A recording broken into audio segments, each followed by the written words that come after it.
आज के लेक्चर्स में हम क्या सीखने वाले हैं, रिसिप्ट रिकॉर्ड का कैसे मेंटेन करते हैं अपने टैली प्राइम के अंदर। अगर जब हम किसी भी कस्टमर को कोई भी मटेरियल अगर सेल किए रहते हैं और उस प्रोडक्ट का हमें अमाउंट पैसा कब रिसिप्ट होता है, जिस भी डेट पे रिसिप्ट होता है उस डेट पर मैं क्या करूँगा, रिकॉर्ड रखूँगा अपने रिसिप्ट वाउचर्स के अंदर जाकर। तो किस तरीके से रिसिप्ट वाउचर्स का रिकॉर्ड रखते हैं वो प्रोसीजर समझते हैं। तो पहले मैं चेक कर लेता हूँ कि जिस कस्टमर को हमने मटेरियल सेल किया था वो किस डेट पर सेल किया था और प्लस कितना अमाउंट वो हमें पैसा देगा। तो उसके लिए मैं जाता हूँ यहाँ पर डिस्प्ले मोर रिपोर्ट्स के अंदर और यहाँ से मैं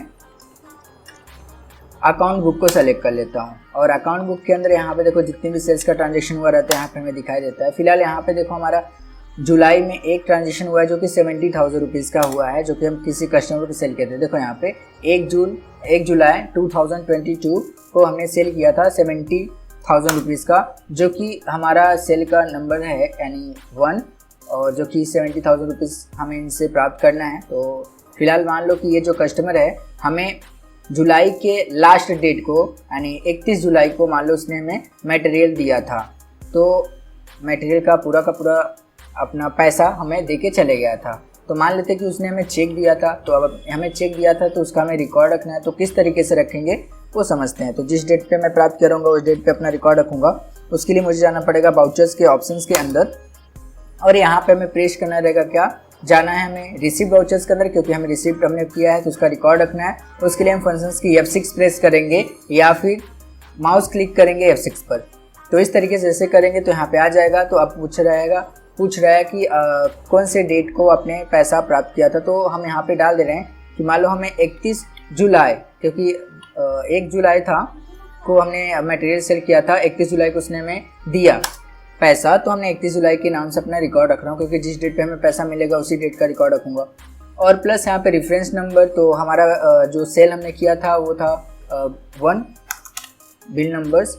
और यहाँ पर एंटर करते हुए डायरेक्टली आ जाना यहाँ पे। तो उसने हमें दिया था क्या, चेक से दिया था पैसा, इसलिए मुझे क्या करना पड़ेगा, यहाँ पे अपने अकाउंट का नाम सिलेक्शन करना पड़ेगा। अगर उसने कैश दिया रहता तो हम कैश सेलेक्ट करते हैं। अगर हम यहाँ पे हमें चेक मिलता है तो चेक मिलेगा तो हमारे अकाउंट में जाके उसका पैसा हमारे अकाउंट में जाके ऐड हो जाएगा, इसलिए मुझे पहले से ही पैसे को ऐड कराना पड़ता है।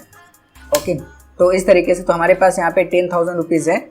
अब उसके बाद हमें क्या करना है, यहाँ से अपने कस्टमर्स को सेलेक्ट कर लेना है, जो भी कस्टमर रहेगा। तो यहाँ पे देखो एडजस्ट रेफरेंस बाय डिफ़ॉल्ट आ जाएगा, क्योंकि यहाँ पे किसी रेफरेंस के थ्रू हमें वो पैसा मिला है। तो यहाँ पे बताना पड़ता है कि किस बिल का हमने पैसा, पेंडिंग बिल जो पड़ा हुआ है किसका हम पैसा प्राप्त किए हैं। तो यहाँ पे 1 जुलाई 2022 यानी 2022 का है, जो कि 70,000 रुपीज़ का है। तो उसने हमें पूरा का पूरा पैसा दे दिया था, 70,000 रुपीज़ का पूरा चेक बना के दे दिया था। इसलिए मैंने क्या किया, 70,000 रुपीज़ के नाम से अपना रिकॉर्ड रख लिया। तो अभी यहाँ पे देखो हमारे पास 10,000 दिख रहा था, अभी 70,000 रुपीज़ ऐड हो गया। और यहाँ पे कस्टमर के नाम से डेबिट बैलेंस यहाँ पे 70,000 दिख रहा था, अभी 0 बैलेंस हो गया है। मीन उसने हमें पूरा का पूरा पैसा दे दिया है। अब उसके ऊपर किसी प्रकार का कोई भी लायबिलिटीज यानी कर्ज नहीं है। अब एंटर करके आपको क्या कर लेना रहेगा, एक्सेप्ट कर लेना रहेगा। और प्लस जिस भी बैंक का आपको चेक मिला रहेगा वो चेक नंबर यहाँ पे डालोगे, और जो भी बैंक का चेक रहेगा वो चेक का बैंक का नाम यहाँ पे डाल देना रहेगा। तो फिलहाल अभी चेक नंबर हम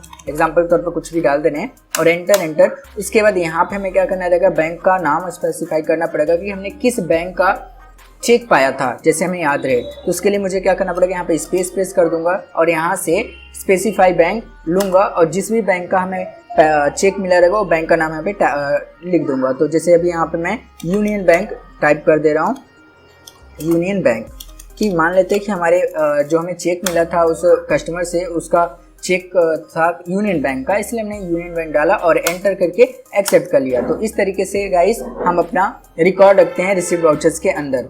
और मान लो अगर हमें इसका रिकॉर्ड देखना रहा, हम भूल गए कि हाँ हमने उस कस्टमर का पैसा प्राप्त कर लिया है या नहीं, अगर याद नहीं आ रहा तो उसका रिकॉर्ड अगर आपको देखना रहा तो कहाँ पे जाओगे, उसके लिए आपको गेटवे टैली में रहते हुए रिपोर्ट्स के अंदर जाना है, मतलब डिस्प्ले मोर रिपोर्ट्स के अंदर जाना है और एंटर करना है। उसके बाद यहाँ पे हमें अकाउंट बुक के अंदर जाना है अकाउंट बुक के अंदर जाने के बाद आपको यहाँ पे दिखाई देगा रिसिप्ट रजिस्टर। तो आपको रिसिप्ट रजिस्टर में चले जाना है। इसमें आपको 1 वर्ष का जितने भी ट्रांजेक्शन होते हैं सब दिखाई देते हैं। तो जिस महीने का देखना रहेगा देख सकते हो, अप्रैल से लेकर मार्च तक का। तो फिलहाल यहाँ पे जुलाई में हुआ है, मुझे पैसा प्राप्त हुआ था, इसलिए यहाँ पे देखो रिसिप्ट का एक ही ट्रांजेक्शन हुआ है जुलाई में, इसलिए यहाँ पे 1 दिखाई दे रहा है। बाकी किसी भी मंथ में किसी भी प्रकार का रिसिप्ट का रिकॉर्ड नहीं रखा गया, इसलिए यहाँ पे कुछ नहीं दिखाई दे रहा है। यहाँ पे सिर्फ 1 दिखाई दे रहा है क्योंकि अभी जस्ट हमने किया इसमें एंटर जैसे किया। तो इस तरीके से देखो हमारे पास यहाँ पर कस्टमर से 31 जुलाई को हमने रिसीव किया था 70,000 रुपीज़ पैसा, एंटर किया, यानी वो भी कैसे, तो यहाँ पे हमें बैंक का नाम सिलेक्शन किया हुआ। इसका मतलब क्या हुआ कि हमने उससे चेक प्राप्त किया हुआ है। और किस बिल का हमें पैसा वो प्राप्त हुआ है, तो यहाँ पे देखो रेफरेंस नंबर 1 दे रहा है, नहीं हमारा जो सेल्स का ट्रांजेक्शन हुआ था बिल नंबर 1 पर, यानी वो चीज़ का मुझे पैसा यहाँ पे प्राप्त हुआ है। तो इस तरीके से गाइस हम अपना रिकॉर्ड भी देखते हैं रिसिप्ट वाउचर्स में। Okay, thank you guys.